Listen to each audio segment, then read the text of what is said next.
La méthanisation est judicieuse dans son principe initial, mais elle peut se révéler problématique lorsqu'elle est mise en œuvre à une échelle industrielle. En particulier, dangereuse pour notre modèle agricole, et c'est ce que confirme cet article. Nos terres agricoles ont vocation à nourrir la population et pas des méthaniseurs.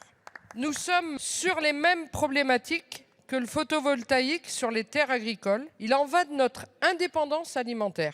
Le dimensionnement de ces installations industrielles entraîne plusieurs nuisances pour l'environnement et aussi pour les riverains. Les odeurs à proximité, quand il y a des incidents, et notamment, je pense que tout le monde a suivi les incidents dans le Cher, par exemple. Le nombre de véhicules, de camions sur les routes. Et quand on est en secteur rural, bien évidemment, les routes sont détruites parfois et viennent à la charge des collectivités territoriales qui sont déjà en grande difficulté. Et je peux vous en parler dans mon propre département. C'est comme quand on a des camions énormes qui transportent du bois vers des usines à l'autre bout de la France. Les risques également pour nos nappes phréatiques et parfois des sources. Je vais prendre un exemple concret à côté de chez moi, Évaux-les-Bains, un site qui a des sources avec bien évidemment énormément de touristes qui viennent au centre pour des soins. Et aujourd'hui, nous avons un méthaniseur à proximité. S'il y a un incident, c'est le risque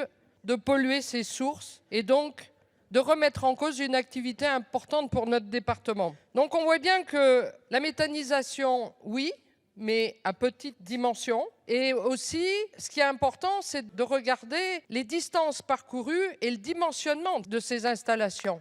Et c'est pourquoi nous allons demander de supprimer cet article. Bien évidemment, nous aurons un certain nombre d'amendements de repli. Merci.